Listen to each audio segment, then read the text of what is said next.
All right, guys, so it's not actually as bad as that clip looked. I'm actually doing okay considering I've been in lockdown now about 45 days with no end in sight. And today's video, I really want to get into some of my behavior, some of my practices and habits to stay as positive as possible when something like this happens in your life. So we all get down, we all get a little depressed, we all go through rough times, but today I'm just going to share with you kind of what I've done to weather the storm that is this crazy, insane lockdown in Shanghai, China.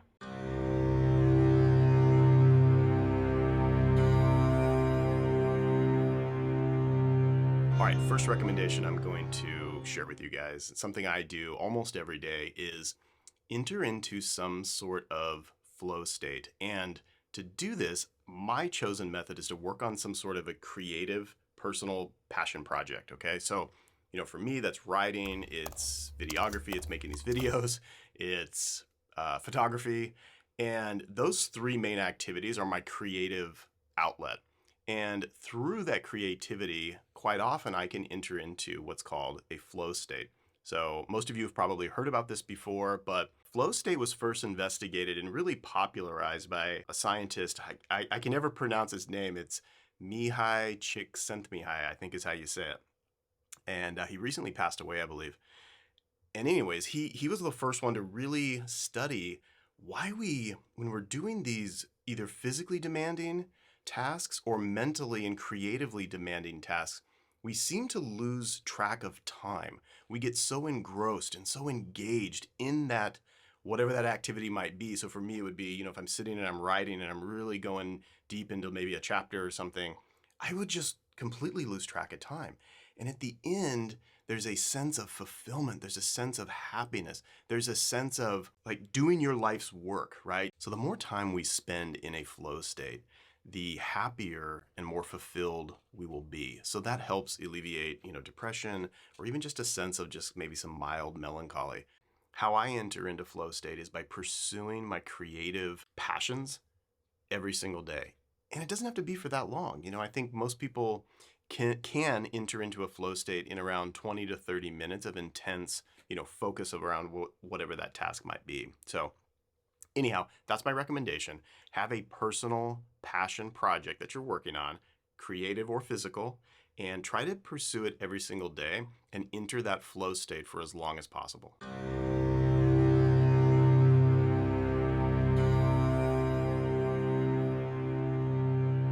All right, the next recommendation I have is to read more. So you guys know I'm a big reader. I got my library behind me. And the reason that reading can be so powerful in times like this, it reminds me of something that James Baldwin said. So James Baldwin's one of my favorite writers, and something he said was, "You think that your pain and heartbreak is unprecedented in the history of the world, but then you read." And that's one of my favorite quotes. He's a great writer. If you haven't read James Baldwin, he's got a bunch of books.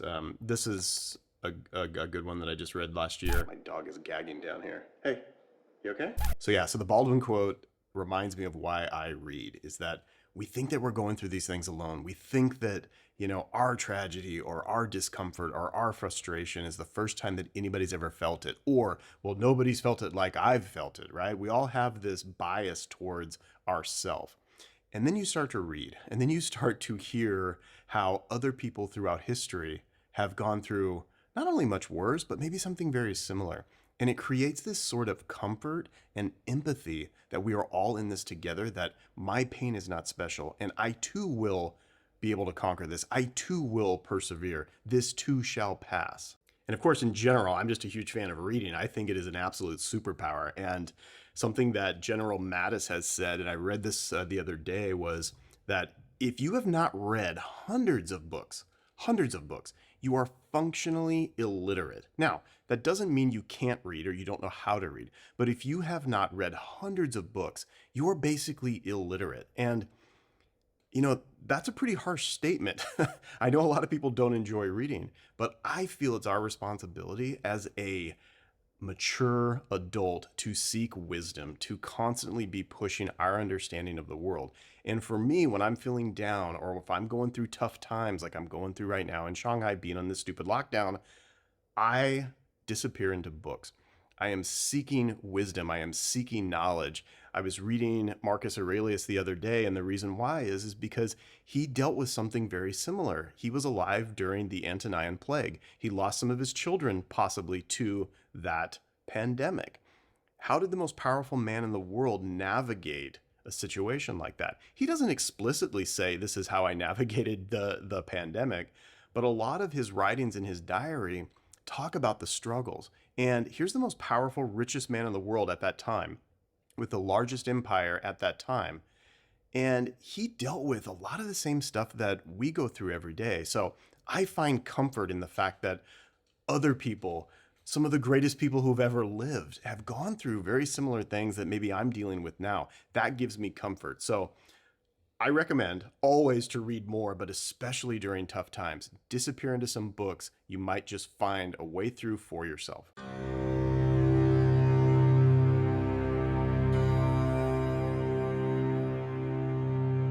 All right, next recommendation is to get some sort of consistent exercise program going for yourself. Now, for me, I've always had a love-hate, mostly hate, relationship with fitness.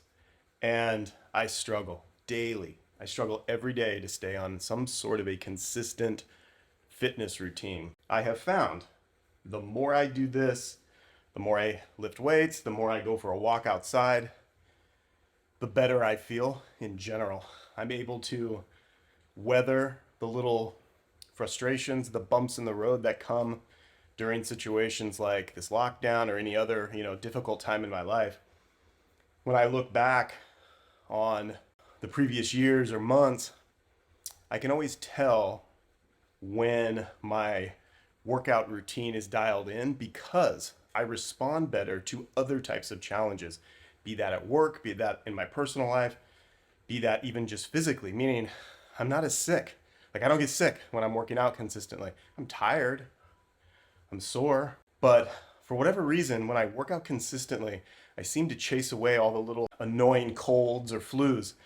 And I was reading something the other day, an article, they were saying that COVID and a negative reaction to COVID is directly correlated to how physically fit you are. So I know it makes sense, but the healthier you are, the more physically fit you are, the more exercise you do, the more likely it is that you will be able to kick COVID or deal with it in a more comfortable way. Not that it's comfortable. So yeah, as much as I hate this, and trust me, I hate it. I hate every second of it. But when I work out most consistently, when I get on this bike, when I lift those weights, when I take that walk, I gotta admit, I feel a lot better. Not just physically, but mentally as well.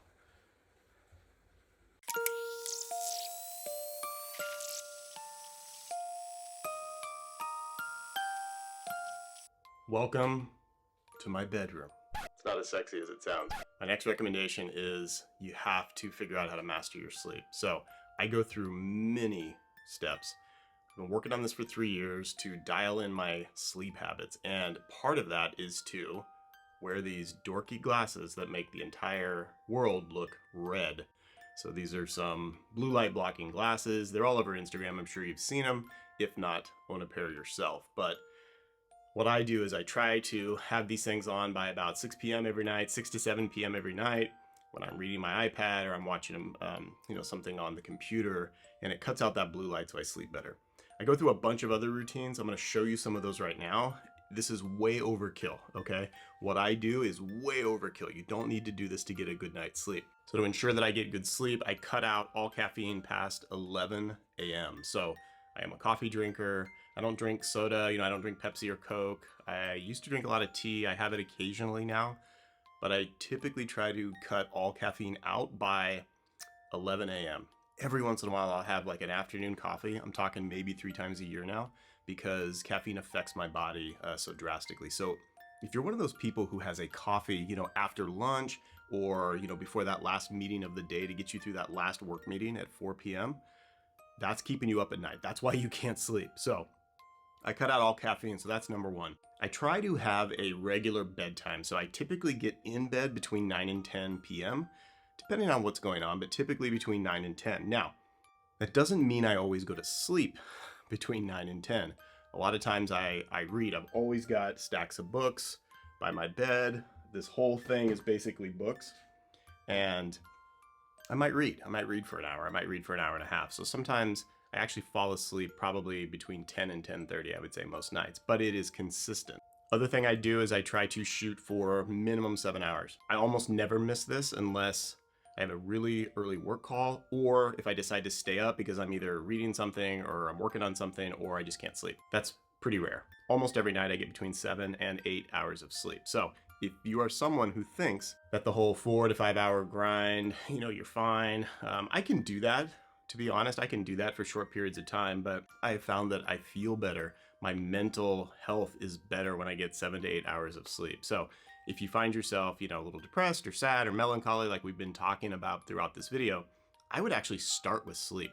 Everything else I've recommended, I would add after you've tried to sort out your sleep routine. Let me show you probably the weirdest thing I do. Well, the second weirdest thing I do to make sure I get a good night's sleep.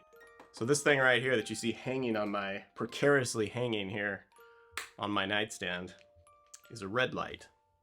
So before I go to bed, I put these on and I fire up my red light.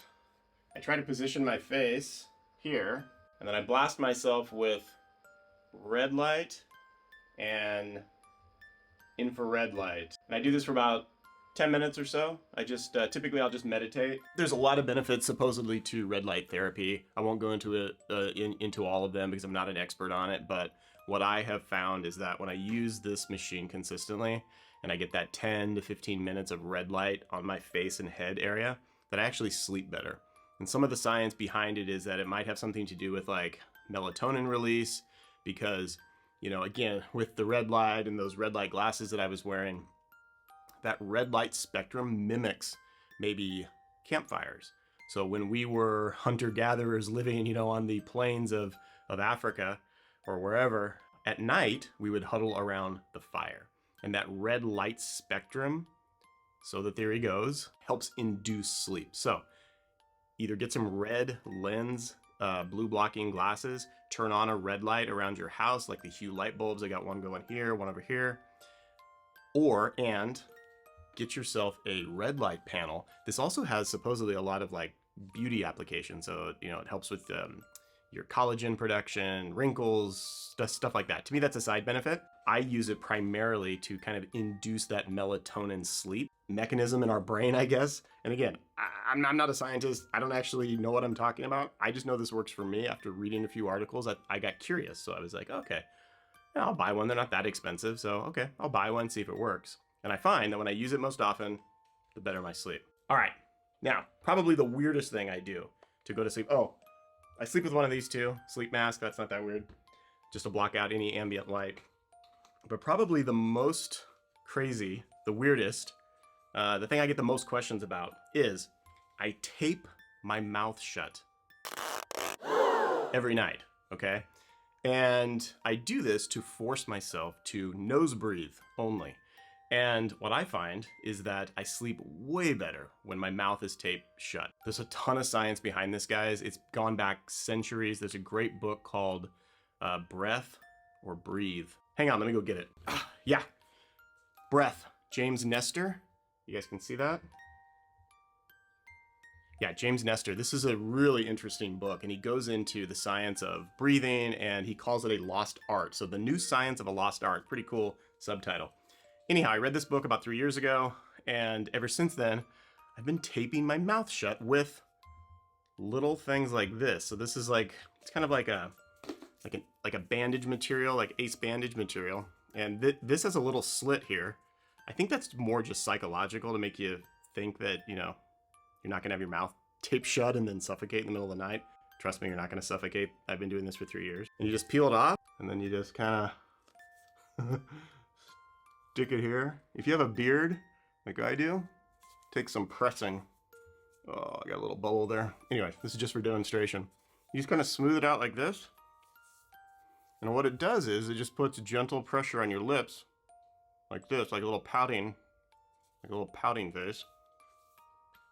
And it keeps your mouth shut at night. So you breathe through your nose, which has a lot of benefits. Read the book. I'm not going to bore you with all the details, but for this video, it increases your ability to stay asleep and enter into quality sleep. Cuts down snoring, cuts down sleep apnea, so on and so forth. So yeah, that's my weird sleep routine. So get better sleep is what I'm trying to inspire you to do.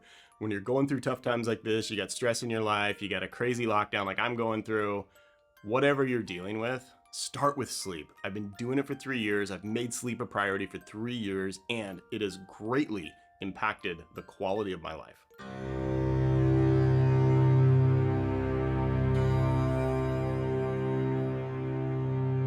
All right, next recommendation to make sure that you keep sane during an insane time is to avoid or minimize alcohol. So I may look like a hypocrite standing here on the roof with a glass of Chardonnay, but I try to keep it in check, okay?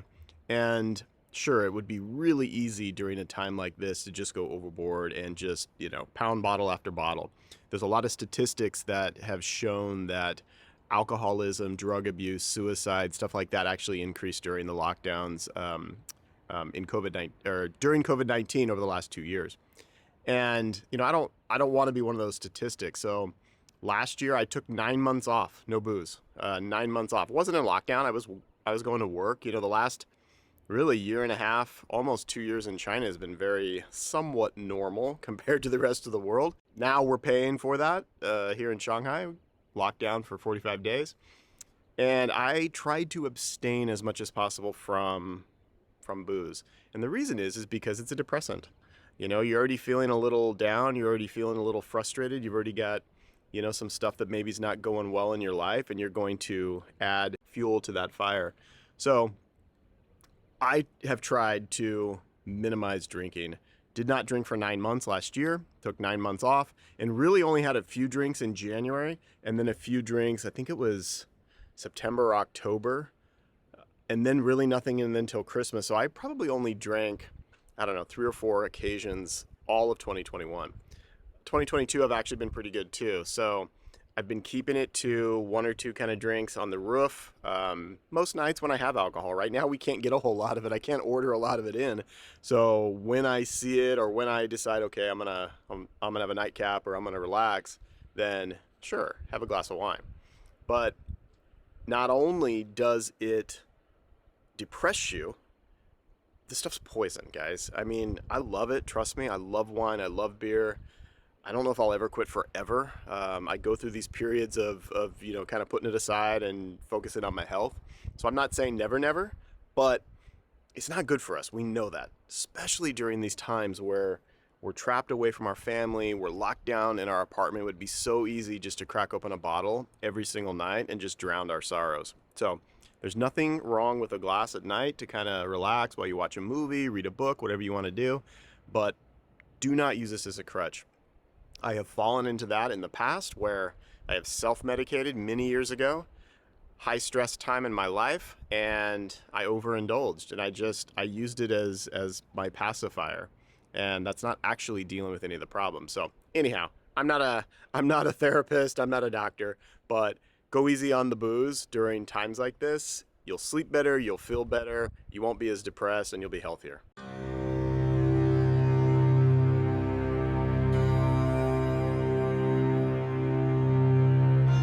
All right, guys, thanks for watching. Hopefully you enjoyed that. If you did, go ahead and subscribe. I would appreciate it. And like always, stay safe. Hope everybody is doing well, and I will talk to you in the next video.